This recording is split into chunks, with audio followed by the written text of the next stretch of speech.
स्वागत आहे सगळ्यांचे माझ्या यूट्यूब चॅनलमध्ये. तुमचीही लहान मुलं सतत कुरकुऱ्याचा हट्ट धरतात का?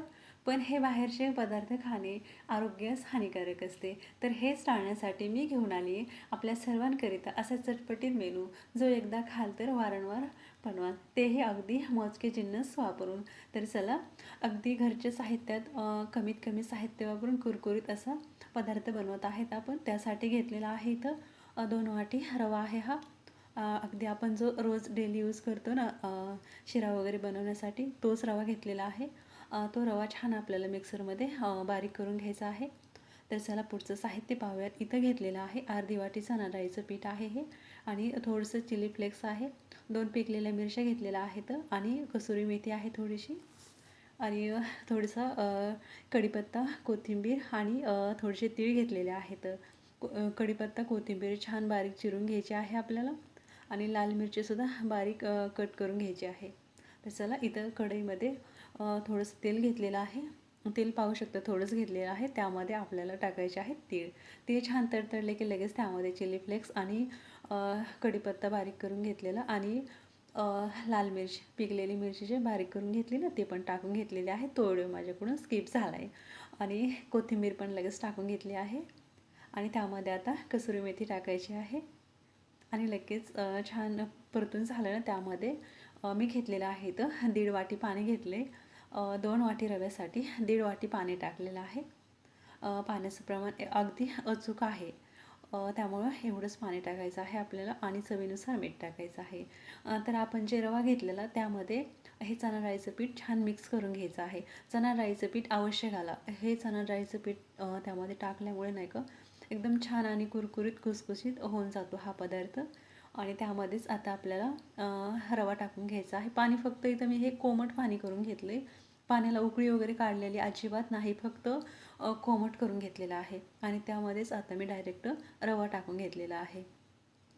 इथं तुम्ही प्लेटमध्ये जरी काढून टाकला ना रवा तरी चालेल, पण मी डायरेक्ट कढईमध्येच टाकले, कारण पाण्याचा अचूक अंदाज आहे हा. तुम्ही थोडं थोडं पाणी घेऊन जरी छान पीठ मळून घेतलं तरी चालेल. पीठ आपल्याला थोडंसं सॉफ्ट मळून घ्यायचं आहे, कारण रवा नंतर फुगतो आणि पीठ घट्टसर होऊन जाते. त्यामुळे थोडंसं सॉफ्टच आहे हे.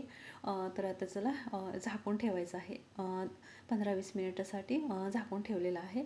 तर चला पाहूयात 10 ते 15 मिनिटानंतर.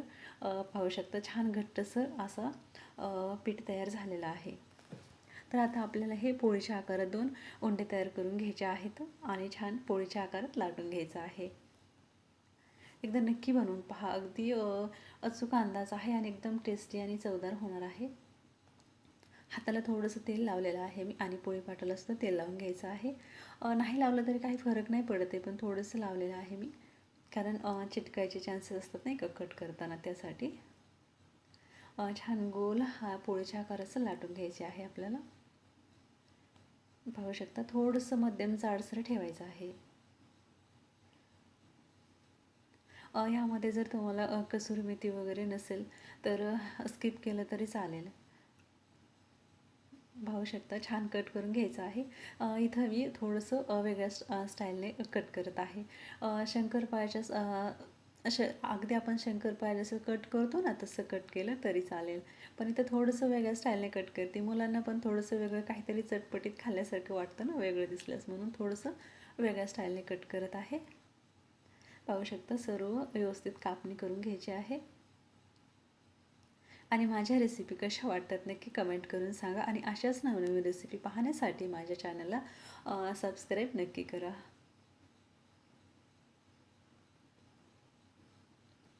आणि हे पीठ मळताना पीठ घट्टसरच पाहिजे. पीठ जर पातळ असेल ना, तर आपल्याला हे व्यवस्थित लाटता आणि कापता नाही येणार आहे. आणि जर पातळ पीठ झालंच तर 2 चमच रवा टाकून घ्यायचा, घट्ट होऊन जाईल. आता इथं कढईमध्ये तेल गरम करून घेतलेलं आहे. आता तेल छान गरम झालेलं आहे. तेल जास्त कडकही नाही, नॉर्मलच गरम आहे. जास्त कडक नाही करायचं, मध्यम गॅसवरती मध्यमच तेल गरम आहे. त्यामध्ये सर्व आपण केलेल्या कापण्या टाकून घ्यायच्या आहेत, आणि पूर्ण तळून होईपर्यंत गॅस अजिबात कुठेही वाढवायचा नाही. नॉर्मल गॅसवरतीच आपल्याला हे छान तळून घ्यायचं आहे. पाहू शकता. आणि व्हिडिओ स्किप स्किप न करता पहा, म्हणजे पूर्ण रेसिपी लक्षात येईल.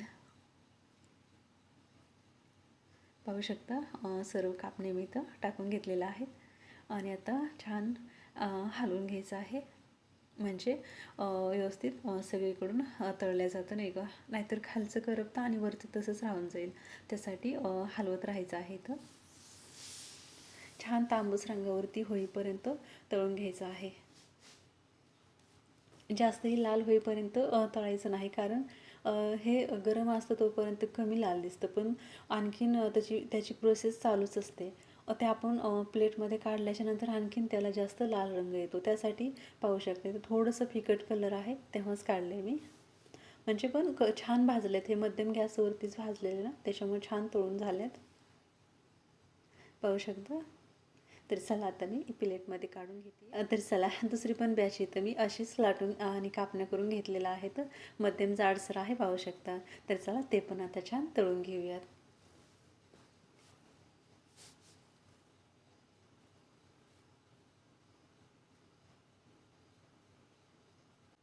तुमची मुलं बाहेरचं चटपटीत आणि कुरकुरीत खायचं नको म्हणतील आणि हेच पदार्थ आठवड्यातून 2दा तरी बनवायला सांगतील. एकदा नक्की बनवून पहा. एकदम खमंग आणि टेस्टी असा पदार्थ तयार झालेला आहे. याला खारी शंकरपाळीसुद्धा म्हणू शकता. एकदम टेस्ट लागते. कशी वाटली रेसिपी नक्की कमेंट करून सांगा. व्हिडिओ शेवटपर्यंत पाहिल्याबद्दल धन्यवाद अँड लाईक सबस्क्राईब.